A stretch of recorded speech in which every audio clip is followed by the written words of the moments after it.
Hello, and welcome to the Future in Focus radio show starring Michael Witteken, founder of the forward-thinking research firm futureinfocus.com. He gives us access to one of the largest bodies of foresight research in the world. I'm Hope Katz Gibbs, your co-host, proud to be helping companies understand the future so they can make better decisions today. So sit back and get ready to glimpse tomorrow. According to Dr. Andy Hines, a futurist and professor at the University of Houston, several early signs indicate trends that could result in dramatic changes in the future of the workforce. Why? The reason is women, says Andy, who points out that the year 2020 will mark the 100th anniversary of the passage of the 19th Amendment, which gave women the right to vote. Women have indeed come a long way since the 20th century. In fact, they dominate the fastest growing professions. And in 9 out of 10 job categories, which are expected to grow the most by 2020, these will be dominated by women, such as education and healthcare. And we're going to talk to him all about this on this episode of The Future in Focus on the Incandescent Radio Network. I'm Hope Katz Gibbs, your co-host, and welcome to the show, Andy. Thanks for being here. Well, thanks so much for having me. So, Andy, tell us just quickly a little bit about you. You run the Futurist program at the University of Houston, right? Yeah, we've been preparing professional futurists since 1975. Amazing. And just for the audience who I'm sure they know this, but just quickly tell us what a futurist is and does. Sure. We try to anticipate how the future might turn out. We look at a range of possible outcomes in the future and then basically prepare for each of those. So we say, it's one thing to know where the future is going, and it's another thing to say, what do we do about it? So we're very much aimed at looking to the future to guide what we do today, get on the path that we want to get on and avoid the path we want to avoid. Control. I love it. As an entrepreneur, that is the key, right? So let's talk about the future of women in the workforce. When it comes to dominating, tell us what's happening. I mean, according to Pew, almost 40% of working wives in the U.S. are now called breadwomen, and they're the primary breadwinner in the house, out-earning their husbands. Those numbers are back from 2013, so things are probably even bigger now. So tell us a little bit about that. What precipitated the trend of women as the new breadwinner? Sure. So there's been a couple of major shifts in the economy and the workplace that have generally favored women, and women have been taking advantage of those opportunities. If you think about the old industrial sector with factory work, which has been in decline, those jobs favored men, and those jobs are going away, have shrunk from about roughly 35% of the workforce down to like 10 or 12. So that has not worked well for the men. It's opened up some opportunities for women, in particular in the growth of the service economy, generally better for women, things around like personal care services and the like. So structurally, the shifts have favored women. You also have seen that women have not only caught up, but surpassed men in educational achievement, which, of course, that has positioned them to do well in what we call the knowledge economy of today. So all those major shifts in the economy all favor women. And then the second shift in how work is organized and carried out, that has also favored women. We've kind of been shifting from hierarchies to networks, if you will. And if you think about it, masculine values are typically held by men, but not exclusively, of course. Masculine values are better suited to hierarchy and, levels, chain of command, follow orders, carry them out. Networks are more suited to feminine values, where you negotiate, you participate, you work things out, teamwork, and so on and so forth. So I think those two structural shifts have both favored women, and it's taken a while, but now it's showing up in the data. Yeah, fascinating, right? So how can companies prepare for what's on the horizon? Geez, it's certainly, I think, first step always is awareness, like what is actually happening. And we sometimes joke that half of our job as futurists is just to let our clients know what's happening in the present. Right. So the data is out there. The momentum, it's clearly moving in this direction of greater women's participation in the workforce. And so the obvious thing is just to use that trend to your advantage. And I think one of the things that for companies, I mean, the danger really is just to try to hope for or kind of put your head in the sand and hope that it's going to go back to the way it used to be. But I think these trends are pretty strong, and we don't see them reversing anytime soon. Right, that makes sense. And I can't imagine it will when you talked about women surpassing men in terms of graduate degrees, more women are in PhD programs right now than men, is that correct?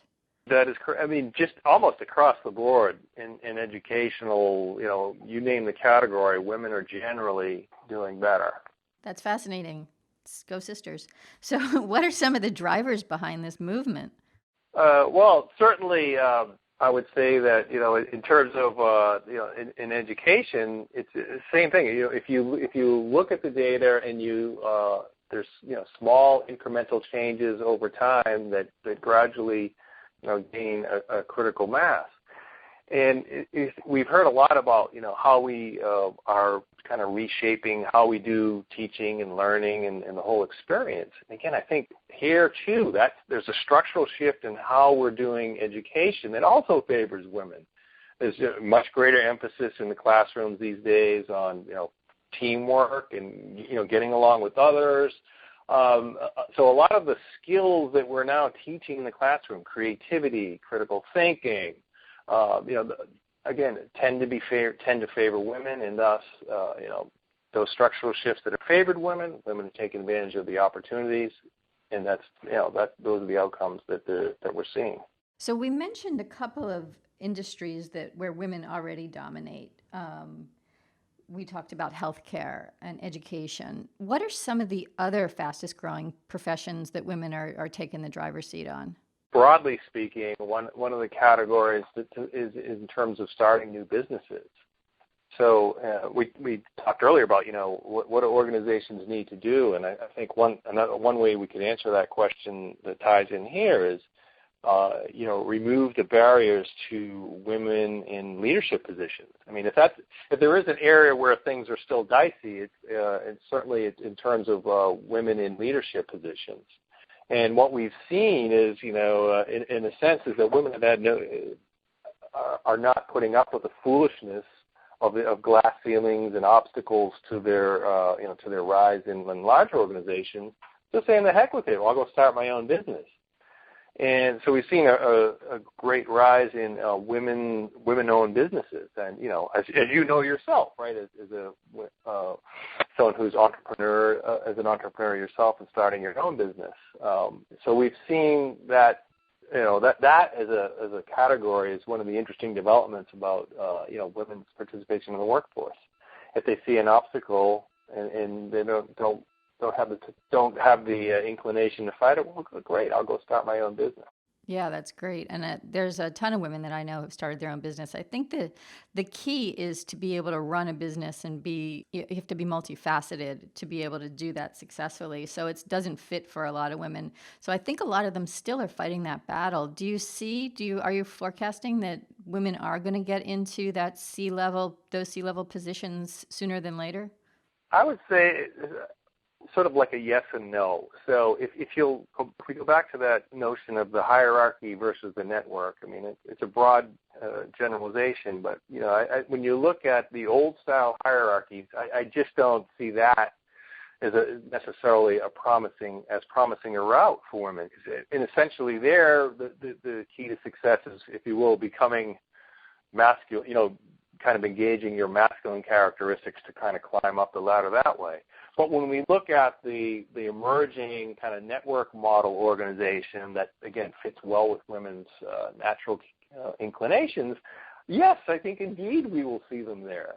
Right? It's a kind of a mixed story. And if you think about it, a lot of the older, bigger companies are the old hierarchies. So there it'll be a tougher battle. So I think you'll see a lot more preponderance of women in leadership in, if you will, the newer network-based organizations. Makes sense. What about the millennial women? Are they, from your research, are they trying to get into the C-level? Are they trying to be entrepreneurs? Are they completely just starting their own way of being in the workforce? Well, the joke is that, that if they're not leading the company in a couple of years, they move on, right? And, it's funny because I talk to a lot of, older, bigger organizations, and, this is a topic that comes up a lot. And, I think kind of the existing mindset in many organizations is, wait your turn. And this is not just for women, but also for men, but maybe a little stronger with women. And I think it kind of misses the point, right? Because I think what they're saying is true from the standpoint of the old game. The old game was played that way, that you put in your 20 years and then you became a leader. And, and we're in a new game, right? It's a new context, and that's no longer, that's not the rule, those aren't the rules of the game anymore. And, in terms of, what can companies do? It's really recognize the game that you're in now. And that, it's because there are so many opportunities, and because, especially women are really flexible in terms of, I'm happy to do a project here, a project there, and make those kinds of, if you will, kind of strategic moves. They're not going to sit in one place for 20 years and wait their turn. It's just not going to happen. Nope, it's not going to happen. So as women continue to gain economic and political clout, what are some of the legal and HR policies that we can see changing, like maternity leave and paternity leave? Yeah, that's an interesting one. I thought a lot about that. I really, certainly regulation can kind of be a great catalyst to spur what we might call a progressive social policy. In this case, I'm not sure how necessary it is. I mean, to me, and obviously I'm in favor of those kinds of, we'll call them the progressive policies, but to me it's like, if we really believe that the future of successive organizations is about having access to the right talent, and I think that's becoming so more and more obvious to almost everybody. And if it's all about talent, then and we see the educational achievements, the entrepreneurial abilities, the track record of women, that to me the marketplace is going to say that we need to if you will, we need to adopt these policies as a business. If we want to get the talent, we're going to have to do this, and I can so I can see that being perhaps driven more by this competitive necessity. Like the companies that have a clue that see this will go ahead and initiate these policies as a way to get the talent they need, and the laggards will follow suit. That makes sense. You build it and they will come. And if you don't build it, they're not coming. Is that the idea? Yeah. So, and like I said, in some cases, I would be, leading the charge for more regulation to kind of, nudge things in the direction we want. I'd just be really surprised if it comes to that, because, again, the dynamics of the marketplace are such that, the talent is at a premium, and you really just, you need to do what you need to do to get that talent, and I think that's an easy way to do it, right? That's an easy way to appeal to a huge segment. Yeah, which makes sense, and that's what I love about talking to you as one of my favorite futurists, because it's always survival and logic will win out. I remember during the Great Recession, you and I were talking, and you said, this is a great opportunity for innovation. Everyone will survive. We will get through it, and we will come out on the other side in a better way, because that's sort of the human way. We just keep making it better because we survive. Yeah, I'm not sure we want to create bad circumstances to unleash our creativity, but nonetheless, it's so true. We've seen it time and again that when the chips are really down and things are tough, that really does free us up to actually think a little bit more out of the box. So we often see our most creative thinking in times of distress, if you will. Ease and balance would be good for a while. So how are women changing the organizational culture of many companies? Again, it's sort of like there's a driver and a driven, right? Some of the structural changes creating opportunities for women, then women, taking advantage of those opportunities, then reinforce that structure. And I think that's what we're seeing in terms of the organizational culture of companies.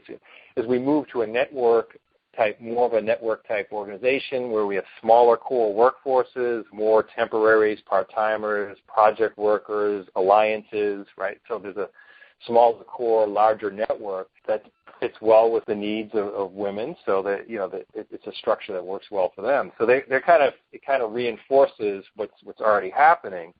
And, so we start to see things like, I mentioned earlier, the greater reliance on teamwork. Again, that tends to favor women.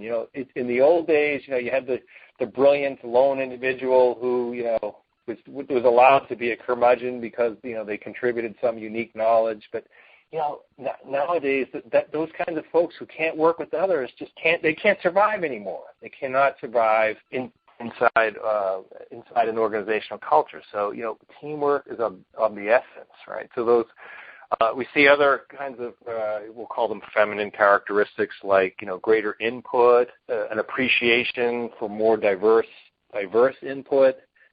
We might, things like crowdsourcing, right? So there's a trend you see sort of generically, we're doing more crowdsourcing. Again, that tends to fit well with women and feminine kinds of perspectives. So I think we see we see greater input, teamwork, participation, and, so that, again, all fitting well within that network structure. And I think that type of arrangement is becoming more of the, quote, normal organizational culture these days.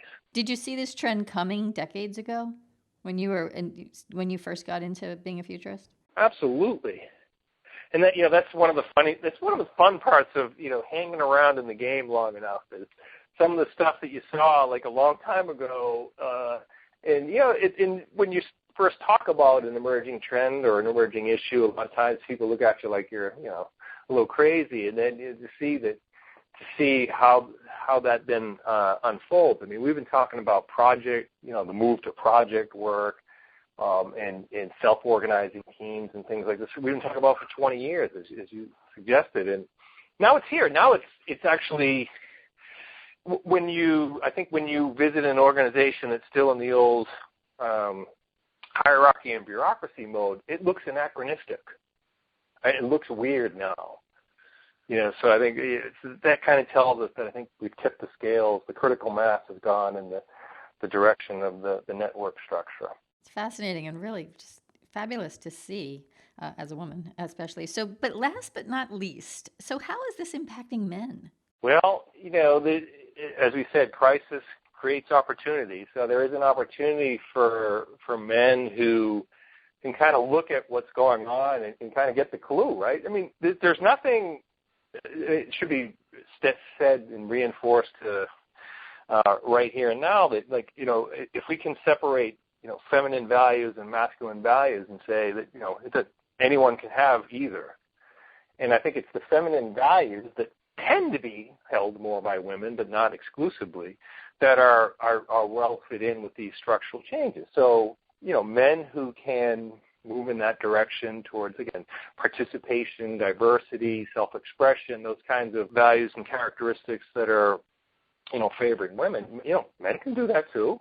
So there's an opportunity for those men who, can kind of grasp that. And many, many, many are. I mean, talk about like a long-term trend is, we were just talking about, the move towards the more equal parenting roles, where men are more involved in the raising of children. Well, gosh, how long has that been going on, right? But now it's a pretty normal thing, right? And, that would be an example of men moving in the direction of those feminine values. When we did a study, you might even remember this one for Spike TV several years ago on the future of men, we found that, there was a segment who was in tune with this and had, kind of grasped the direction of the work in the economy, and it was adapting quite nicely. And then there was another big segment that was kind of caught in the past, like hadn't kind of longing for the old days when, roles were clear and people knew their place. And what we found then, and what would reinforce today, is, that world is gone. It's really gone. And those folks who are kind of waiting for that to come back, I think that they're in trouble. And, those are the folks that are really getting negatively impacted by some of these trends. And then probably the largest of the three groups is those that are somewhere in the middle, right? Kind of one foot in the new and one foot in the old, and we'll eventually get a clue and catch on, but some will do it faster, some will do it slower. It's so fascinating. I love talking to you, Andy Hines. So we are talking about the future of women in the workforce, and this also dovetails with the podcast that you did with Future in Focus's president, Michael Wittekin, on the future of the workforce in general, what it'll look like in 2020. So all of our listeners, be sure to check out that podcast and this, and be tuned for more. This is the August issue of Future in Focus magazine, which will feature Andy's commentary as well as a bunch of briefs that back up what we're talking about today. So thank you so much for your time, Andy. It's been really enlightening. It's always fun, isn't it? All right. You can check Andy out at the University of Houston, and I am hoping he will be back again on Future in Focus magazine. You are listening to the Future in Focus radio show on the Incandescent Radio Network, the voice of entrepreneurs. We look forward to talking to you again soon. Here's to the future.